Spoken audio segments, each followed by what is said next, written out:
प्यारे बच्चों, आप सभी का एक बार पुनः मैं राकेश कोष्टी बायोलॉजी विंग्स चैनल में स्वागत करता हूं।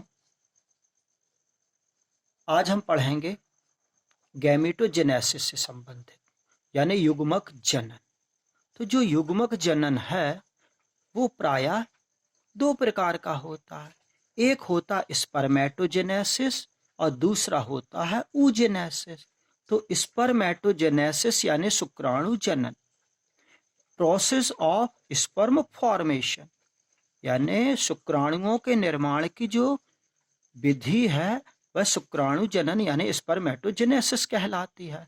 और स्पर्म का जो फॉर्मेशन होता है वह produced the male reproductive organ testis.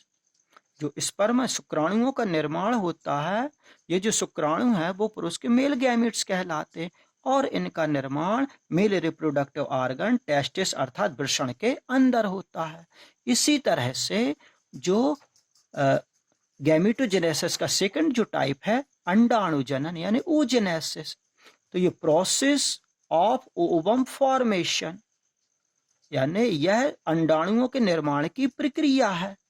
तो जो अंडाणु रहते हैं वो मेल गैमेट्स कहलाते हैं अर्थात मेल सेक्स सेल्स रहते हैं और इनका निर्माण produce the female reproductive organ ovary अर्थात फीमेल का जो जननात्मक अंग है अंडाशय, उसके अंदर अंडाणुओं का निर्माण होता है।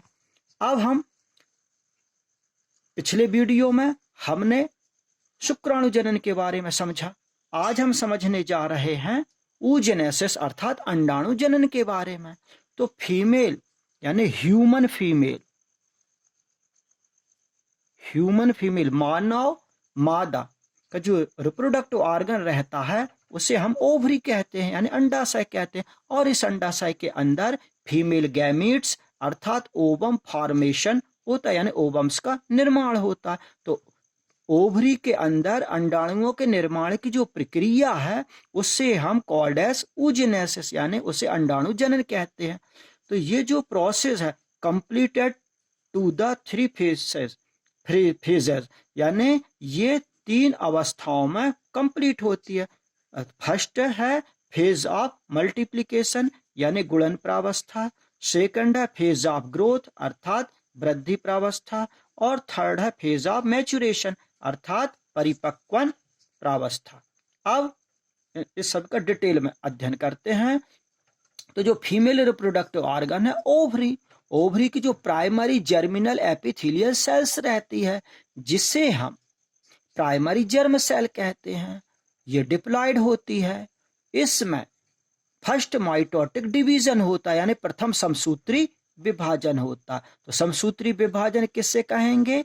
ऐसा विभाजन जिसमें पेरेंट सेल से बनने वाली डॉटर सेल्स में number of chromosomes parent cell के समान होती है, तो उसे हम समसूत्री विभाजन कहते हैं। तो फिर इन दोनों सेल में सेकंड माइटोटिक डिवीजन होता है, तो जिससे एक से दो और दो से चार सेल्स बनती हैं। इन सेल्स को हम oogonia कहते हैं, ये डिप्लॉयड होती हैं। इस तरह से एक से दो और दो से चार सेल्स बनने की जो फेज है वह फेज ऑफ मल्टीप्लिकेशन कहलाती है यानी गुणन प्रावस्था कहलाती है। अब इन चारों oogonia में से any third cells are denatured यानी कोई भी तीन सेल्स नष्ट हो जाती हैं और उनके समस्त पोषक पदार्थों को शेष बची फोर्थ सेल यानी चौथी कोशिका उन न्यूट्रिएंट सब्सटेंस को ग्रहण करती है और आकार आकृति में बढ़ जाती है। इस तरह से कोशिका के आकार आकृति में बढ़ने की जो प्रावस्था है वह फेज ऑफ ग्रोथ कहलाती है यानी वृद्धि प्रावस्था कहलाती है। और जो आकार आकृति में जो बढ़ी हुई कोशिका रहती है उसे हम प्राइमरी oocyte कहते हैं। आफ्टर सम टाइम्स, अब ये आकार आकृति बढ़ी हुई जो प्राइमरी oocyte रहती है उसमें विभाजन करने की क्षमता उत्पन्न हो जाती है। तो सबसे पहले इसमें प्रथम परिपक्वन विभाजन होता है जो मियोटिक टाइप का होता है यानी अर्धसूत्री प्रकार का होता है। तो अर्धसूत्री विभाजन किससे कहेंगे? तो ऐसा विभाजन जिसमें पेरेंट सेल से बनने वाली डॉटर सेल्स में नंबर ऑफ क्रोमोसोम्स घटकर आधी रह जाती है। तो जो मियोटिक डिवीजन होता है, अर्धसूत्री कोश का विभाजन होता है, वो असमान प्रकार का होता है, जिसमें एक सेल बड़ी बनती है और एक छोटी बनती है। बड़ी सेल्स को हम सेकेंडरी oocyte कहते हैं और छोटी सेल को यानी स्मॉल सेल्स को हम फर्स्ट पोलर बॉडी कहते हैं। अब इन दोनों सेल में फिर से सेकंड मैचुरेशन डिवीजन होता है, यानी द्वितीयक परिपक्वन विभाजन होता है, जो माइटोटिक टाइप का तो होता है, यानी समसूत्री प्रकार का तो होता है, लेकिन असमान होता है। कैसे? कि छोटी सेल से तो दो छोटी सेल्स बन गई और जो बड़ी सेल्स थी यानी सेकेंडरी oocyte थी, उससे एक बड़ी बनती है और एक छोटी बनती है, यानी इस प्रकार से असमान प्रकार का होगा। तो जो छोटी सेल्स बनी उनको हम सेकंड पोलर बॉडीज कहते हैं, और जो बड़ी कोशिका हाँ, एक बात और कि जो पोलर बॉडीज बनी तो ऑल पोलर बॉडीज और डीनेचर्ड, समस्त पोलर बॉडीज नष्ट हो जाती हैं, केवल एक सेल बनती है जो मॉडिफाइड इनटू राइप ओवम, यानी जो परिपक्व अंडाणु में परिवर्तित हो जाते। तो जो परिपक्व अंडाणु कैसा रहता है? हैप्लाइड रहता। तो इस तरह से परिपक्व प्रावस्था कंप्लीट होती है। तो oogenesis 3 फेजेस में कंप्लीट हो गई, phase of multiplication, phase of growth and phase of maturation. अब हम पढ़ने जा रहे हैं स्ट्रक्चर ऑफ ह्यूमन ओवम। तो जो ओवम रहता है वो स्पर्म की अपेक्षा, स्पर्म क्या है? मेल गैमीट्स है जिसका निर्माण स्पर्मेटोजेनेसिस क्रिया के दौरान टेस्टिस में हुआ। तो फीमेल गैमीट ओवम और मेल गैमीट स्पर्म। तो ओवम स्पर्म की अपेक्षा बिग साइज का होता है, यह गोलाकार होगा, राउंडेड रहेगा, लेकिन इनएक्टिव रहता है यानी निष्क्रिय रहता है, और नॉन मोटाइल रहता है यानी अचल रहता है, और नॉन मूवेबल यानी ये गतिहीन होता है। इसकी जो साइज रहती है वो 100 माइक्रोन म्यू होती है।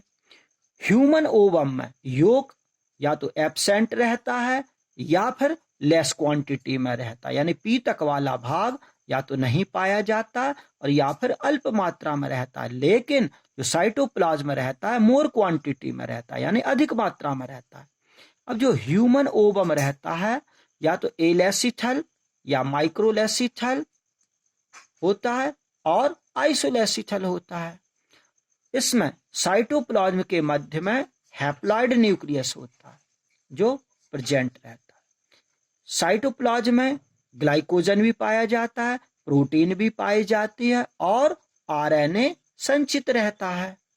अब हम ये देखें कि जो संपूर्ण ओवम रहता है, ओवम एक ट्रांसपेरेंट यानी पारदर्शक एसेल्यूलर मेम्ब्रेन से घिरा रहता है, जिसे हम कॉल्ड एज जोना पेल्यूसिडा यानी जोना पेल्यूसिडा कहते हैं। तो जोना पेल्यूसिडा के चारों ओर रूडिमेंट्री फॉलिकुलर सेल्स अनियमित आकार की अनियमित स्तर बनाती हैं, जिसे हम कोरोना रेडिएटा कहते हैं। और जो कोरोना रेडिएटा की जो सेल्स हैं, ओव्यूलेशन यानी अंडोत्सर्ग। अंडोत्सर्ग क्या है? अंडाशय से अंडाणुओं के बाहर निकलने की प्रोसेस अंडोत्सर्ग यानी ओव्यूलेशन कहलाती है।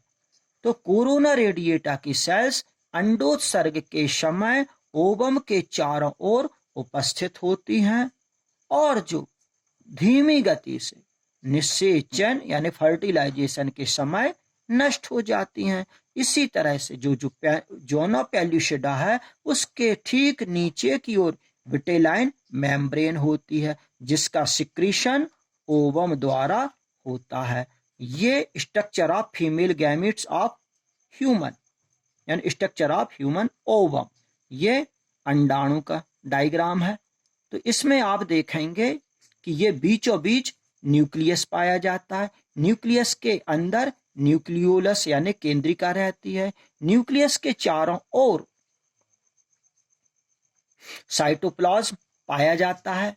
तो फीमेल का जो ओवम रहता है उसमें न्यूक्लियस छोटा होने के कारण साइटोप्लाज्म की मात्रा अधिक होती है, जबकि स्पर्म में न्यूक्लियस वाला भाग बड़ा होता है, इसलिए वहां पर साइटोप्लाज्म कम मात्रा में पाया जाता है। तो साइटोप्लाज्म के चारों उसको घेरे हुए एक झिल्ली पाई जाती है, जोना पेल्यूसिडा, और जोना पेल्यूसिडा के चारों ओर अनियमित स्तर की पाई जाने वाली झिल्ली को हम कोरोना रेडिएटा कहते हैं। इस कोरोना रेडिएटा में फॉलिकुलर सेल्स प्रेजेंट होती हैं। ये फीमेल गैमिट का डायग्राम। आज की इस वीडियो में सिर्फ इतना ही। यदि आपको वीडियोस पसंद आ रहे हैं तो प्लीज़ आप वीडियोस को लाइक और शेयर करें और चैनल को सब्सक्राइब अवश्य करें। Thank you.